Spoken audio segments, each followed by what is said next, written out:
ಆಳಂದನ ಶಾಸಕರಾದ BR ಪಾಟೀಲ್ ಅವರ ನಿಷ್ಠೆ ಮುಖ್ಯಮಂತ್ರಿ ಸಿದ್ದರಾಮಯ್ಯನವರಿಗೋ ಅಥವಾ ಉಪಮುಖ್ಯಮಂತ್ರಿ DK ಶಿವಕುಮಾರ್ ಅವರಿಗೋ ಎನ್ನುವುದನ್ನು ಸ್ಪಷ್ಟಪಡಿಸಬೇಕು ಎಂದು ಆಳಂದ ತಾಲೂಕಿನ ಕುರುಬ ಸಮಾಜದ ಮುಖಂಡರಾದ ಬಾಬುರಾವ್ ಸರಡ್ಗಿ ಹೇಳಿದರು. ಕಲಬುರಗಿಯ ಪತ್ರಿಕಾ ಭವನದಲ್ಲಿ ಕರೆದ ಸುದ್ದಿಗೋಷ್ಠಿಯನ್ನು ಉದ್ದೇಶಿಸಿ ಮಾತನಾಡಿದ ಅವರು, ಈ ಹಿಂದೆ ಸಿದ್ದರಾಮಯ್ಯ ಅವರು ನನ್ನ ಆತ್ಮೀಯ ಗೆಳೆಯ ಎಂದು ಹೇಳುತ್ತಿದ್ದ ಶಾಸಕ BR ಪಾಟೀಲ್ ಅವರು ಇತ್ತೀಚೆಗೆ ಸೋನಿಯಾ ಗಾಂಧಿ ಅವರಿಗೆ ಸಿದ್ದರಾಮಯ್ಯನವರನ್ನ ಭೇಟಿ ಮಾಡಿಸಿರುವುದೇ ನಾನೇ ಎಂದು ಹೇಳಿಕೆ ನೀಡಿರುವುದು ಯಾವ ಕಾರಣಕ್ಕಾಗಿ ಎಂಬುದು ಸ್ಪಷ್ಟವಾಗಿ ಹೇಳಬೇಕು. 272 ದೇಶದ ಬುದ್ಧಿಜೀವಿಗಳು ವೋಟ್ ಚೋರಿ ಪ್ರಕರಣದ ಬಗ್ಗೆ ರಾಹುಲ್ ಗಾಂಧಿ ಅವರಿಗೆ ಬರೆದ ಪತ್ರದ ಕುರಿತು ಪ್ರಶ್ನಿಸಿರುವ BR ಪಾಟೀಲರು ರಾಜ್ಯ ರಾಜಕಾರಣದ ಬಗ್ಗೆ ಪತ್ರಕರ್ತರು ಕೇಳಿದಾಗ ಮೈಕ್ ತೆಗೆದು ಹಾಕುತ್ತಾರೆ. ಯಾಕಿಂತಹ ದ್ವಂದ್ವ ನೀತಿ ಎಂದು ಪ್ರಶ್ನೆ ಮಾಡಿದರು. ಆಳಂದ ಮತಕ್ಷೇತ್ರದಲ್ಲಿ ಹಿಂದುಳಿದ ವರ್ಗಗಳ ಮತಗಳಿಂದ ಆಯ್ಕೆ ಆಗಿರುವ ಶಾಸಕ BR ಪಾಟೀಲ್ ಈಗ ಹಿಂದುಳಿದ ವರ್ಗದ ಜನರನ್ನ ತುಳಿಯುವ ಮಾರ್ಗ ಅನುಸರಿಸುತ್ತಿದ್ದಾರೆ. ಶಾಸಕ BR ಪಾಟೀಲ್ ಕೇವಲ ಮಾತುಗಾರರಾಗಿದ್ದಾರೆ. ಅವರಿಗೆ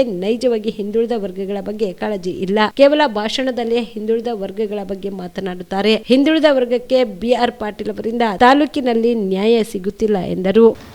ಕೆಲವೊಂದು ಬಣ DK ಶಿವಕುಮಾರ್ ಪರವಾಗಿ ಹೋರಾಟ ಮಾಡ್ತಾ ಇದೆ. ಇನ್ನೊಂದು ಬಣ ಇಲ್ಲ, ಈಗಿನ ಮುಖ್ಯಮಂತ್ರಿಗಳೇ ಮುಂದುವರಿಬೇಕು ಸಿದ್ದರಾಮಯ್ಯನವರು ಅಂತೇಳಿ ಹೇಳ್ತಾ ಇದ್ದಾರೆ. ಆದರೆ ನಮ್ಮ ತಾಲೂಕಿನ BR ಪಾಟೀಲರು ಯಾರ ಪರವಾಗಿಯೂ ಹೇಳ್ತಾ ಇಲ್ಲ. ಅದಕ್ಕೆ ನಾವು ಒಂದು ಕುರುಬ ಸಮಾಜದ ವತಿಯಿಂದ ಆಳಂದ ತಾಲೂಕಿನ ಶಾಸಕರಿಗೆ BR ಪಾಟೀಲ್ರಿಗೆ ಮಾಡ್ತಕ್ಕಂಥ ಪ್ರಶ್ನೆ ಏನಂತಂದರೆ, ನೀವೇನು ಸಿದ್ದರಾಮಯ್ಯ ಸಾಹೇಬ್ರ ಸಂಗಟ ಇದ್ದೀರೋ ಅಥವಾ ನಿಮ್ಮ ಒಲವು DK ಶಿವಕುಮಾರ್ ಕಡೆ ಇದೆ? ಯಾಕಂತಂದರೆ ಈಗಾಗಲೇ ಒಂದು ಸ್ಟೇಟ್ಮೆಂಟ್ ಕೊಟ್ಟರು ಅವರು. ಏನು ಅಂತಂದರೆ, ಮಾನ್ಯ ಸಿದ್ದರಾಮಯ್ಯನವರಿಗೆ ಸೋನಿಯಾ ಗಾಂಧಿಗೆ ನಾನೇ ಪರಿಚಯ ಮಾಡ್ತೀನಿ ಅಂತ. ಇದು ಯಾವ ಕಾರಣಕ್ಕಾಗಿ ಹೇಳಿದರೂ ಗೊತ್ತಿಲ್ಲ. ಸೋನಿಯಾ ಗಾಂಧಿಯವರಿಗೆ ಸಿದ್ದರಾಮಯ್ಯನನ್ನು ಕರ್ಕೊಂಡೋಗಿ ನಾನೇ ಪರಿಚಯ ಮಾಡಿಸಿದ್ದು ಅಂತ ಹೇಳಿದರು. ಇದು ಯಾವ ಕಾರಣಕ್ಕಾಗಿ ಅನ್ನೋದು ಅವರು ಸ್ಪಷ್ಟಪಡಿಸಬೇಕು. ನಂತರ ಈ ರಾಹುಲ್ ಗಾಂಧಿಯವರು ಹೇಳಿಕೆ ಏನಿದೆ ಅಂದರೆ ವೋಟ್ ಚೋರಿ ಆಗ್ತಾಯಿದೆ ದೇಶದಲ್ಲಿ ಅಂತ. ಅದರ ಬಗ್ಗೆ ಈ ದೇಶದ 272 ಬುದ್ಧಿವಂತ ಜನರು ವೋಟ್ ಚೋರಿ ಪ್ರಕರಣದ ಬಗ್ಗೆ ರಾಹುಲ್ ಗಾಂಧಿಗೆ ಪತ್ರ ಬರೆದಿದ್ದಾರೆ. ಆ ರಾಹುಲ್ ಗಾಂಧಿಗೆ ಪತ್ರವನ್ನು ಬರೆದ ನಂತರ ಪತ್ರಕರ್ತರೆಲ್ಲರೂ BR ಪಾಟೀಲ್ರಿಗೆ ಆ ವಿಷಯದ ಬಗ್ಗೆ ಕೇಳಿದರೆ, ಬುದ್ಧಿಜೀವಿಗಳೆಲ್ಲ 272 ಬುದ್ಧಿಜೀವಿಗಳು ರಾಹುಲ್ ಗಾಂಧಿಯವರಿಗೆ ವೋಟ್ ಚೋರಿ ಬಗ್ಗೆ ಪತ್ರ ಬರೆದಿದ್ದಾರೆ. ನಿಮ್ಮ ಅಭಿಪ್ರಾಯ ಏನು ಅಂತಂದರೆ, ಅವ್ರು ಯಾವುದೂ ಉತ್ತರ ಕೊಡೋದ್ರೆ ಜಾರಿದ್ರಲ್ಲಿಲ್ಲ. ಇದೇನು ತೋರಿಸ್ತದೆ? ಇದು ಕೂಡ ಸ್ಪಷ್ಟಪಡಿಸಲಿಲ್ಲ. ಯಾರ ಪರವಾಗಿದ್ದೀರೋ ಅನ್ನೋದು ಸ್ಪಷ್ಟಪಡಿಸ್ತಾ ಇಲ್ಲ. ಇವತ್ತು ಒಂದು ಮನೆ ಎರಡು ಬಾಗಿಲಿದ್ದಂಗೆ ಅವು ಕಾಂಗ್ರೆಸ್ ಪಕ್ಷದಾಗ.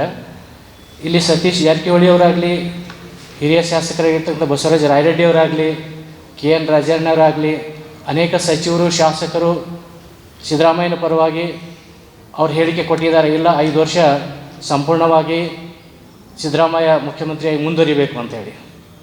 ಇಂಥ ಒಂದು ಸಂದರ್ಭದಲ್ಲಿಯೂ ಕೂಡ ಇವರು ಸಿದ್ದರಾಮಯ್ಯ ನನ್ನ ಆತ್ಮೀಯ ಗೆಳೆಯ, ಇಬ್ಬರು ನಾವು ವಿಧಾನಸಭೆ ಒಂದೇ ಸಲ ಪ್ರವೇಶ ಮಾಡಿದ್ದೀವಿ ಅನ್ನುವಂಥ ಮಾತನ್ನು ಪದೇ ಪದೇ ಹೇಳ್ತಾರೆ.